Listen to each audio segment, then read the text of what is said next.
Hello friends, कैसे हैं आप सब लोग। मैं doctor Kshitij Soni, shoulder and knee surgeon, Chandni hospital Kota. दोस्तों, इस वीडियो को बनाने का मेन मकसद है, मैं आप लोगों से आज बात करना चाहता हूँ दो चीज़ों के बारे में। हम समझेंगे शोल्डर पेन क्या होता है, शोल्डर पेन कैसे होता है, और शोल्डर पेन से जुड़ी अलग अलग जानकारी के बारे में हम आपसे डिस्कशन करने के लिए आज यहाँ जुड़े हैं। सबसे पहली चीज जो दोस्तों हम ये समझना चाहते हैं, मेरा ये वीडियो बनाने का मकसद जो है वो ये है कि एक तो मेरे हर पेशेंट ये समझना स्टार्ट करे कि क्या डिफरेंस है सर्वाइकल पेन में, शोल्डर पेन में और हार्ट पेन में। तो दोस्तों, ये बहुत बड़ा कंफ्यूजन है और इस कंफ्यूजन पे मैं आप लोगों से बात इसलिए करना चाहता हूँ क्योंकि मेरे कई ऐसे नोन पेशेंट्स हैं जो बाद में मेरे पास आते हैं, उनको यही पता नहीं चलता एंड तक कि वाकई में उनको है क्या, सर्वाइकल पेन से परेशान है वो, शोल्डर पेन है या फिर हार्ट पेन। दोस्तों दोस्तों इसको समझने के लिए मैं आपको एक सिंप्लीफाइड वे में आपको समझाना चाहता हूँ कि हार्ट पेन और सर्वाइकल पेन में मेजर डिफरेंस क्या होता है। दोस्तों, हार्ट पेन जो होता है ना, वो एक तो चलने से इंक्रीज होता है। अगर आप चलेंगे तो वो इंक्रीज होगा, रेस्ट लेने पर ये पेन डिक्रीज होता है। इसी तरीके से अगर हम सर्वाइकल पेन की बात करें दोस्तों, तो जिसकी इंटेंसिटी आप चलें या बैठें, सर्वाइकल पेन की इंटेंसिटी हमेशा एक जैसी रहती है। ठीक है। दूसरी चीज सर्वाइकल पेन के बारे में, ये पेन आप रेस्ट कर रहे हैं तो आपको रिलीफ नहीं मिलेगा, ऐसा नहीं है हार्ट पेन की तरह। हार्ट पेन तो आपको रेस्ट में ठीक हो जाएगा, सर्वाइकल पेन पे कोई फर्क नहीं पड़ेगा। और दोस्तों, अगर आपको हार्ट पेन है तो एक टैबलेट आती है जिसको हम आइसोसॉर्बेट डाइनाइट्राइट बोलते हैं। ये टैबलेट 10 एक रुपए की आती है। अगर आप इस टैबलेट को ले लेंगे, इसको लेके आप जुबान के नीचे रख दीजिए, आपका हार्ट पेन खत्म हो जाएगा। लेकिन सर्वाइकल पेन में कोई फर्क नहीं पड़ने वाला है। अगर ये सर्वाइकल पेन है तो इस टैबलेट से आपको कोई फायदा नहीं होगा। हार्ट पेन का पता करने के लिए आप या तो 2D को करवाइए या फिर ईसीजी करवाइए। उसी तरीके से अगर आपको सर्वाइकल पेन है वो पता करना है तो उसके लिए आपको एक्सरे करवाना जरूरी है। ये तो हुई बात डिफरेंशिएटिंग फैक्टर्स, हार्ट पेन क्या होता है और सर्वाइकल पेन क्या होता है इसके बारे में। नेक्स्ट जो चीज हम बात करते हैं, अब हम समझते हैं सर्वाइकल पेन और शोल्डर पेन में क्या फर्क है। तो दोस्तों, सर्वाइकल पेन जो होगा वो आपको हमेशा गर्दन से हाथ की तरफ नीचे आएगा। और अगर शोल्डर पेन है तो दोस्तों ये ध्यान रखिए, शोल्डर पेन कभी भी आपको कंधे के ऊपर फील नहीं होगा। अगर आपको कंधा है, कंधा से नीचे की तरफ दर्द है या कंधे में दर्द है, तो ये आपको शोल्डर पेन हो सकता है। लेकिन अगर आपका दर्द ऊपर से चालू होके नीचे की तरफ आ रहा है किसी भी तरफ, तो ये पेन सर्वाइकल पेन है, ये शोल्डर पेन नहीं है। ये तो हुए डिफरेंशिएटिंग फैक्टर्स, जिसमें हम ये समझ रहे हैं कि तीनों में डिफरेंस क्या-क्या है। अब आते हैं हम आज के हमारे मेन टॉपिक के ऊपर, जो कि है शोल्डर पेन। अब सबसे बड़ा सवाल ये आता है दिमाग में कि यार, मैं डॉक्टर थोड़ी हूँ, मुझे समझने की क्या ज़रूरत है? मतलब आप ऐसा सोचते हैं कि यार मैं डॉक्टर थोड़ी हूँ, मुझे क्या समझने की ज़रूरत है, शोल्डर पेन का रीज़न क्या-क्या होते हैं? लेकिन दोस्तों, ये बहुत ज़्यादा ज़रूरी है आपका समझना कि शोल्डर पेन का रीज़न क्या है। ये इसलिए ज़रूरी है क्योंकि जब आप डॉक्टर के पास विज़िट करते हैं, डॉक्टर आपको जब इन्वेस्टिगेशन लिख के देते हैं, तो आप उस चीज़ को लेके घबरा जाते हैं। आपको लगता है यार, इस इन्वेस्टिगेशन की तो ज़रूरत ही नहीं है, हमें ये इन्वेस्टिगेशन क्यों कराए जा रहे हैं, हमें ओवर इन्वेस्टिगेट किया जा रहा है। तो दोस्तों, इसको ऐसा ना सोचें, इसके लिए मैं आपको चाहता हूँ कि आपको पता होना चाहिए कंधे में दर्द के मेन रीजंस क्या-क्या होते हैं। तो इसको डिवाइड किया है मैंने 2 पार्ट में। एक तो किया है 18 से 50 साल की उम्र वाले लोगों में और एक किया है 50 प्लस वाले उम्र के लोगों में। इनमें क्या-क्या रीजंस हो सकते हैं शोल्डर पेन के। तो दोस्तों, सबसे पहले हम समझते हैं reasons 18 to 50 years of age में क्या-क्या रीजन होते हैं। तो दोस्तों, सबसे इम्पोर्टेंट एक जो रीजन होता है वो तो आप सब जानते हैं, लगने की वजह से। अगर आपको ट्रॉमा होगा, चोट लगा, ये फ्रैक्चर हुआ, उसके बाद आपको दर्द होगा, वो एक ऑब्वियस सा रीज़न है शोल्डर पेन का, जो कि आप किसी डॉक्टर के पास विज़िट करेंगे, वहाँ पे आपका एक्स-रे कराया जाएगा और आपको बता दिया जाएगा कि आपको शोल्डर पेन इस फ्रैक्चर की वजह से है। दूसरा इम्पोर्टेंट जो रीज़न है वो होता है दोस्तों बर्साइटिस। अब बर्साइटिस समझने के लिए मैं आपको एक एक शोल्डर शोल्डर मॉड्यूल से आपको समझाता हूँ। ये देखिए आप ये शोल्डर जॉइंट का एक मॉड्यूल है। इसमें आप अगर देख सकते हैं तो ये आपकी बोन है ह्यूमरस और ये आपका है स्कैपुला।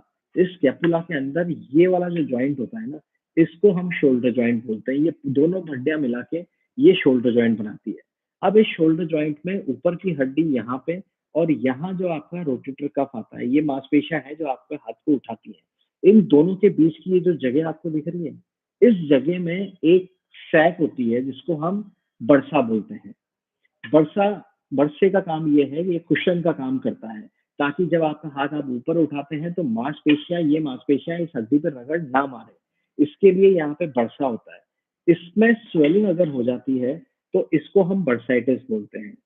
ये एक अलग रीज़न है, बर्साइटिस आपके कंधे में कांस्टेंट दर्द पैदा कर सकती है। बर्साइटिस एक रीज़न है आपके दर्द का। उसका ट्रीटमेंट की हम बात नहीं करने वाले हैं। ट्रीटमेंट के लिए मैं आगे आपको और वीडियोज़ में और अच्छी तरीके से समझाऊँगा। अभी मैं सिर्फ़ आपको रीज़न समझा रहा हूँ, आपको दर्द के रीज़न क्या-क्या हो सकते हैं। एक तो हो गया चोट लगने की वजह से, दूसरा इस बरसा में सूजन की वजह से आपको दर्द हो सकता है, क्योंकि ये वर्ड वो हैं जब आपको एंड स्टेज पे जब आपकी एमआरआई कराई जाती है ना, तो उसमें ऐसे वर्ड्स लिखे आते हैं और उन वर्ड्स को देख के पेशेंट परेशान हो जाता है। कि यार ये बर्साइटिस है, क्या है? मतलब ये क्या-क्या लिखा हुआ है, उनको समझ में नहीं आ रहा। इसलिए ये जो बरसा होता है, जो यहाँ पे सैक होती है, उसमें सूजन जब आ जाती है, उसकी वजह से आपको दर्द होता है। तीसरा होता है इम्पिंजमेंट। तो दोस्तों इम्पिंजमेंट जो है वो उन लोगों में ज़्यादा देखी गई है जो ओवरहेड एक्टिविटीज़ करते हैं। अब ओवरहेड एक्टिविटीज़ कौन करते हैं? ओवरहेड एक्टिविटीज़ करने वाले जो लोग होते हैं ओवरहेड एक्टिविटीज़ करने वाले जो लोग होते हैं, वो हैं जैसे कि आपके जिम गोवर्स। जिम गोवर्स के अंदर ये बहुत ही ज़्यादा कॉमन है। जिम गोवर्स में बहुत ज़्यादा कॉमन होता है जब वो ओवरहेड एक्टिविटीज़ करते हैं या फिर बॉलर्स में बड़ा कॉमन है या फिर थ्रोवर्स में ये बड़ी कॉमन चीज़ है। तो इसमें होता क्या है, जब भी आपने उठा के कोई चीज़ फेंकने लगी तो आपका यहाँ पे जो मैंने आपको बताया था, इसी तरीके से मॉड्यूल में फिर देखेंगे, यहाँ पे ये जो हड्डी है, ये जो हड्डी आप देख रहे हैं, इसको एक्रोमियन बोलते हैं। इस एक्रोमियन पे जब आपके ये हाथ आप उठाएँगे, तो ये हड्डी ऊपर होगी और यहाँ पे ये टच होगी। ये टच होने की वजह से यहाँ की जो हड्डी है, वो एक चोंच बना लेती है, वहाँ पे एक्स्ट्रा हड्डी की ग्रोथ हो जाती है। वो आपके रोटेटर कफ पे इम्पिंज करती है, उसको इम्पिंजमेंट बोलते हैं। इम्पिंजमेंट मतलब हड्डी में आपकी ऊपर वाली हड्डी जो है, वो चुभ रही है आपके रोटेटर कफ पे, मांसपेशियों पे। उसकी वजह से आपको पेन हो सकता है। नेक्स्ट होता है दोस्तों लूज़ कैप्सूल। लूज़ कैप्सूल की बात अपन क्यों कर रहे हैं? दोस्तों जैसे मैंने आपको बताया ये शोल्डर जॉइंट है। ये वो जॉइंट है जहाँ पे आपका शोल्डर होता है। अब इस हड्डी को, बोन को इस जगह पे सेंटर में रखने के लिए चारों तरफ मांसपेशियाँ हैं। ये जो आप देख रहे हैं ना, ये सारी की सारी मांसपेशियाँ हैं। ये मांसपेशियाँ इस जो बॉल को आपके इस जोड़ के सेंटर में रखती है। अब सोच के देखिए, अगर ये शोल्डर जॉइंट बीच में है, अगर ये ऊपर-नीचे कहीं आएगा, तो क्या होगा? अगर ये आगे की तरफ आएगा, तो पीछे की मांसपेशियाँ खींचेगी। अगर ये पीछे जाएगा, तो आगे की मांसपेशियाँ खींचेगी। अगर ये नीचे आएगा, तो ऊपर की मांसपेशियाँ खींचेगी। अगर ऊपर जाएगा, तो नीचे की मांसपेशियाँ खींचेगी। अब होता क्या है, जिनका कैप्सूल जॉइंट लूज़ होता है, उसमें कंधा लटकता है। ग्रेविटी हमेशा कंधे को नीचे खींचेगी। जब कंधा नीचे की तरफ लटकता है, लटकने की वजह से ऊपर की मांसपेशियाँ खिंचती है। अगर लूज़ कैप्सूल है, तो भी शोल्डर जॉइंट पेन का वो रीज़न बन सकता है। ये सारी चीज़ आपके डॉक्टर डायग्नोसिस करेंगे, लेकिन लेकिन मैं मेरा ये वीडियो बनाने का मेन मकसद है कि आपको ये आइडिया लगे कि वाक़ई में मेरे दर्द हो क्यों रहा है और दर्द होने के कितने रीज़न हो सकते हैं। ये तो हुई बात। अब हम बात करते हैं नेक्स्ट रीज़न की, कि नेक्स्ट रीज़न क्या है यंग एज में शोल्डर पेन का। तो दोस्तों नेक्स्ट रीज़न है वो है muscular weakness in adults, young adults who are specially gym goers. Gym जाने वालों में दोस्तों मेरे पास कई पेशेंट आते हैं, वो बोलते हैं डॉक्टर साहब मैं तो इतनी जिम करता हूँ, मेरे दर्द कैसे हो सकता है? मेरे कोई चोट नहीं लगी लेकिन अपने आप मेरे दर्द चालू हो गया। इस दर्द का रीज़न क्या है? तो दोस्तों होता क्या है, हम जिम तो जाते हैं, लेकिन जिम में हमारी जो वहाँ पे एक्सरसाइज़ेज़ हो रही हैं, वो क्या वो एक्सरसाइज़ेज़ सारी कंधे के आसपास की सारी मांसपेशियों को मजबूत करने का काम कर रही हैं? हमें ये समझना और ये जानना बहुत ज़रूरी है। इसमें अलग-अलग ग्रुप ऑफ मसल्स हैं, जो अलग-अलग तरीके से काम करती हैं। अगर हम बात करें हमारे जो जिम गोवर्स हैं वो अच्छी तरह समझते हैं इन सब चीज़ों को।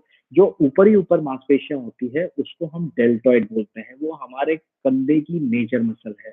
डेल्टॉइड अब आपकी एक्सरसाइज़ेज़ क्या किस तरह की हैं, कई बार होता क्या है कि हम जो एक्सरसाइज़ेज़ कर रहे हैं उनसे सिर्फ़ हमारी एंटीरियर मसल्स जो हैं, वो तो मजबूत हो रही हैं, लेकिन पोस्टीरियर मसल्स मजबूत नहीं हो पा रही हैं। अब जब एक तरफ की मसल मजबूत होंगी और पीछे की नहीं होंगी तो उससे क्या होगा, फिर खिंचाव आएगा, फिर तनाव आएगा। ये तनाव क्या करता है, हमारे कंधे में दर्द का कारण बनता है। जैसे एंटीरियर जो डेल्टॉइड है, वो ओवरहेड प्रेसेस जब हम करते हैं, फ्रंट रेजेस जब हम करते हैं या फिर चेस्ट प्रेस जब हम करते हैं, तो anterior group of deltoid muscles हमारी एक्टिव होती है। इसीलिए लेटरल अगर हम लेटरल रेजेस कर रहे हैं या अपराइट रोज कर रहे हैं या फिर सीटेड मशीन प्रेस कर रहे हैं, तो उनसे हमारी लेटरल साइड ऑफ डेल्टॉइड मजबूत होती है। इसी तरीके से फेस पुल्स कर रहे हैं, एक्सटर्नल रोटेशंस कर रहे हैं, डब्ल्यू एक्सरसाइजेस कर रहे हैं, इनसे हमारी posterior group of deltoid muscles activate होती हैं। तो दोस्तों ये समझना बहुत ज़रूरी है कि हम जो एक्सरसाइजेस कर रहे हैं हमारे जिम में, क्या वाक़ई में वो एक्सरसाइज वो काम कर रही है या सिर्फ़ वो एक ग्रुप ऑफ मसल को एक्टिवेट कर रही है और बाकी ग्रुप्स पे काम ही नहीं कर रही है। तो ये ध्यान रखना बहुत ज़रूरी है। अपनी एक्सरसाइजेस को समझिए। आपका डेली जिम जाना ही सब कुछ नहीं हो जाता, लेकिन वहाँ पे जो आप एक्सरसाइज कर रहे हैं, वो कितनी यूज़फुल है आपके लिए, उनको समझना बेहद ज़रूरी है। दोस्तों ये तो रही बात। अब नेक्स्ट जो इम्पोर्टेंट चीज़ है, नेक्स्ट जो इम्पोर्टेंट रीज़न है आपके शोल्डर पेन का, वो है शोल्डर डिस्लोकेशन। अब जब हम शोल्डर डिस्लोकेशंस की बात करते हैं, तो उसमें मेजर क्या है, एक तो होता है बैंकार्ट लीजन। तो दोस्तों शोल्डर डिस्लोकेशन के पेशेंट जब भी हमारे पास आते हैं, वो कुछ इतनी ऑकवर्ड पोज़ीशन में अपने हाथ को लेके आते हैं कि वो उस पोज़ीशन से हिला ही नहीं पाते। और उस शोल्डर को हमने जब रिड्यूस कर दिया, जब हमने उसके शोल्डर को वापस अपनी जगह पे ले आए प्रोसीजर करके, उसके बाद वो पेशेंट उस हाथ को ज़्यादा मूवमेंट करने की जल्दबाज़ी करते हैं, वो गलत है। आपको अगर डॉक्टर ने एडवाइस किया है 15 दिन तक आपको इस तरह से हाथ को रखना है, तो आप उस पोज़ीशन में रखें हाथ को। अगर नहीं रखेंगे तो मांसपेशियाँ जो खिंचती है, जिसकी वजह से आपका शोल्डर डिस्लोकेट हुआ है, वो काम दोबारा होगा, फिर आपका शोल्डर जॉइंट डिस्लोकेट होगा। और ये यंग लोगों में बहुत ज़्यादा होता है, शोल्डर डिस्लोकेशंस की प्रॉब्लम, और जिसमें एंटीरियर शोल्डर डिस्लोकेशन बड़ा कॉमन है। अगर हम रिपीटेड शोल्डर डिस्लोकेशंस को ट्रीट नहीं करेंगे, तो ये आगे जाके एक हिल सैग डिफेक्ट कर सकता है। हिल सैग डिफेक्ट में क्या होता है, कंधा जब बॉल तो आपकी बाहर निकल ही गई, बॉल तो आपके आगे निकल ही गई, बॉल निकलने के बाद जो आपका ऊपर वाला एरिया होता है, वहाँ पे खिंचाव आ जाता है। ये खिंचाव होने की वजह से ये जो ऊपर वाली हड्डी है, ये रगड़ मारने लगती है, और जब ये रगड़ मारने लगती है, तो यहाँ पे हिल सैग डिफेक्ट आपको हो जाता है। तो आपको इसका मतलब अलग तरह की सर्जरी की ज़रूरत पड़ने वाली है। दोस्तों ये तो रही बात उन लोगों में जो होते हैं less than 50 years of as.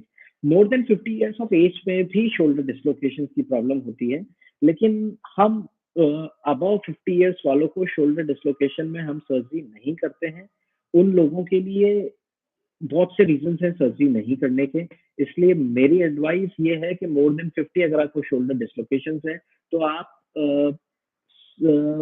Shoulder dislocation के लिए बैंकार्ड सर्जरी के लिए ऑप्ट ना करें, वो आपके लिए अच्छा ऑप्शन नहीं है। तो दोस्तों ये था हमारा सेकंड फेज़ आज के टॉपिक का। अब हम नेक्स्ट फेज़ पे जाते हैं, more than 50 years of age वाले लोगों के लिए। तो दोस्तों more than 50 years of age में शोल्डर पेन के रीज़न क्या-क्या होते हैं?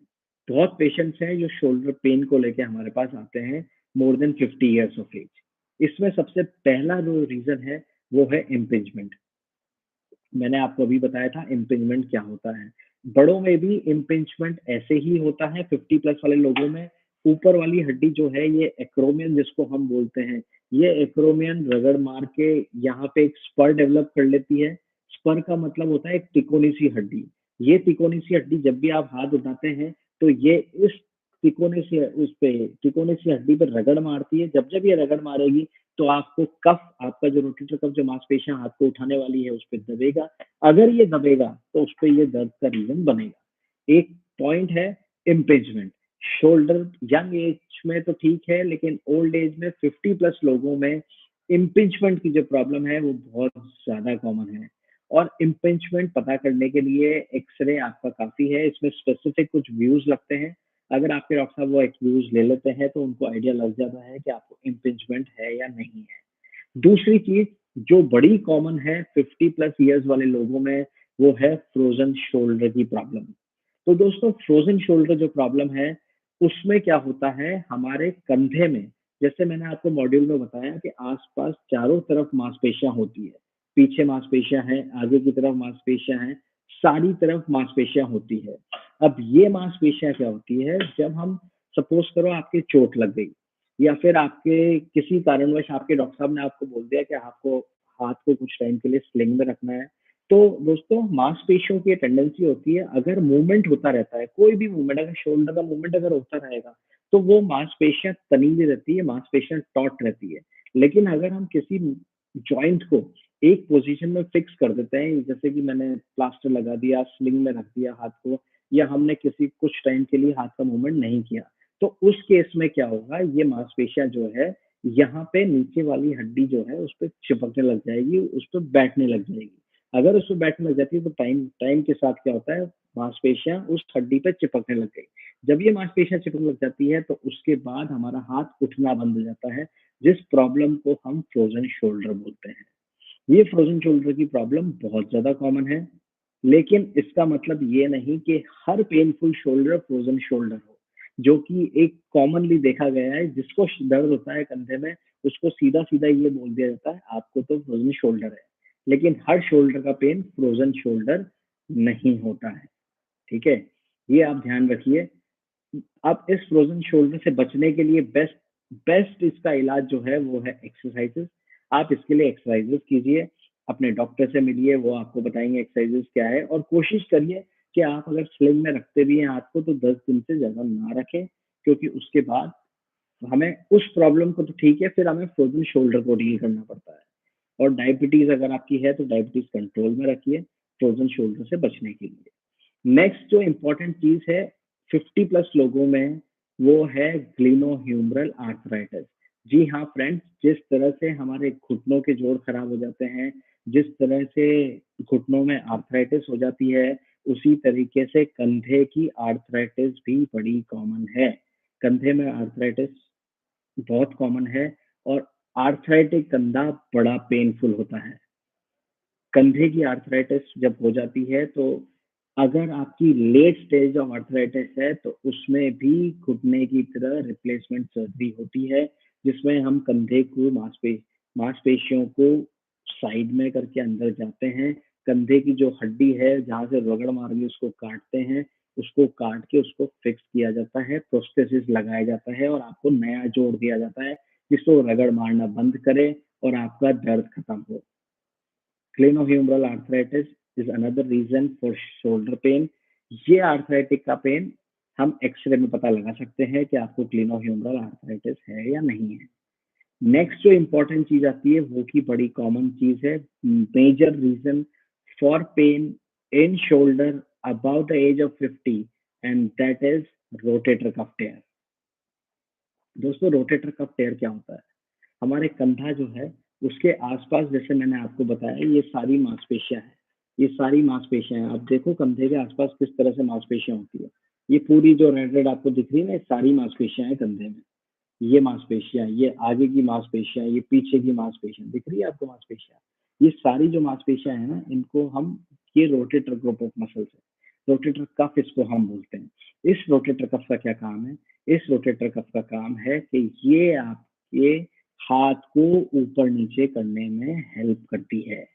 अगर आपके कंधे में चोट लगी है, कई बार क्या होता है रोटेटर कफ टेयर बड़ा कॉमन है। ये इसका रीज़न जो है या तो ये चोट लगने की वज़ह से टूट सकता है या फिर टाइम के साथ डीजनरेट होने की वज़ह से मांसपेशियाँ टूट सकती है। अब प्रॉब्लम ये आती है जब पेशेंट हमारे पास विज़िट करता है और हम इन पेशेंट्स को एमआरआई एडवाइस करते हैं। एमआरआई एडवाइस के बाद हमें पता लगता है रोटेटर कफ टेयर है, हम पेशेंट को सर्जरी एडवाइस करते हैं। तो ये पेशेंट सर्जरी के लिए रेडी नहीं होते हैं। बड़ी इंटरेस्टिंग सी बात है, सुनिएगा। ये पेशेंट सर्जरी के लिए रेडी नहीं होते हैं। इनको लगता है कोई बात नहीं, अभी तो उठ ही रहा है हल्का-फुल्का, मेरा काम तो चल ही जाएगा, क्या इतनी दिक्कत है? कोई सर्जरी की मुझे ज़रूरत नहीं है, डॉक्टर साहब ने तो ऐसी सर्जरी बोल दिया, मैं सर्जरी नहीं कराऊँगा। ये हो गई बात इनकी। अब क्या करते हैं ये पेशेंट इग्नोर कर देते हैं, इग्नोर करके हाथ को यूज़ कर नहीं पाते हैं, टाइम पास होता रहता है, चलने देते हैं, लेकिन होता क्या है, अब ये रोटेटर कफ सर्जरी जो होनी थी इनकी, वो दूरबीन से सर्जरी होनी थी। यहाँ पे ज़्यादा लेज़र से काम होता है, ज़्यादा चीरा-फाड़ी का काम नहीं होता है। लेकिन होता क्या है, जब ये टाइम निकल जाता है, तो ये रोटेटर कफ टेयर एक बड़ा रोटेटर कफ टेयर बन जाता है, जिसकी क्या होता है, अब आप सोचिए मांसपेशियाँ अगर यहाँ से आ रही है और यहाँ पे आके कंधे में जुड़ रही है। अगर यहाँ मांसपेशियाँ यहाँ से उखड़ गई, तो होगा क्या, टाइम के साथ-साथ जैसे आप मूवमेंट करते रहेंगे तो ये मांसपेशियाँ यूँ करके पीछे की तरफ आ रही है। जब ये मांसपेशियाँ पीछे की तरफ आ रही है तो क्या होगा, मांसपेशियों में लचीलापन खत्म हो जाता है टाइम के साथ। टाइम के साथ लचीलापन खत्म हुआ मतलब इन मांसपेशियों को अब मैं वापस खींच के अपनी जगह पर नहीं ला पा रहा। जब मांसपेशियाँ हम रिपेयर करने लायक नहीं रहती है, तो फिर अब आपके शोल्डर में मेजर सर्जरी होती है, जिसको हम रिवर्स शोल्डर आर्थ्रोप्लास्टी बोलते हैं। रिवर्स शोल्डर आर्थ्रोप्लास्टी का मतलब जोड़ बदलना पड़ने वाली सर्जरी।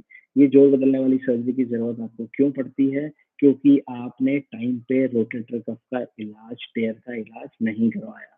इसकी वजह से आपको अब मेजर सर्जरी करवानी पड़ रही है, जो कि है रिवर्स शोल्डर आर्थ्रोप्लास्टी। तो दोस्तों ये थे मेजर रीजन 50 इयर्स से ऊपर के लोगों में शोल्डर पेन होने के।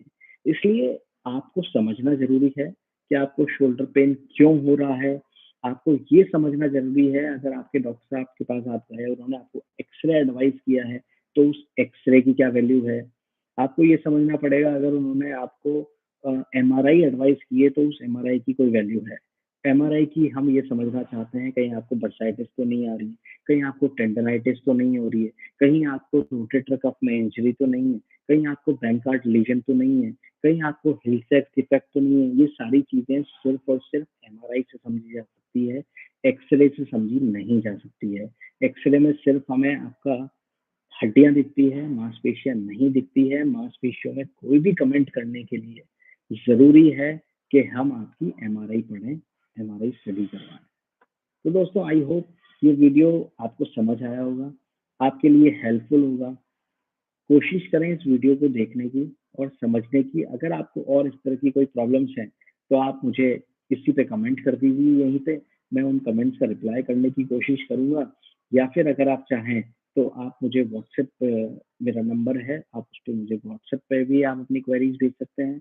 मैं वहाँ भी आपको इन्फॉर्मेशन जितनी ज़्यादा हो सकती है और देने की कोशिश करूँगा। और इसी तरह के और वीडियोज़ हम बनाते रहेंगे। मेरी कोशिश रहेगी मैं आगे भी आप लोगों से इसी तरह से लाइव आके जुड़ता रहूँ, so that it becomes more interactive और मेरी चीज़ें, मेरी नॉलेज मैं आप तक शेयर कर सकूँ।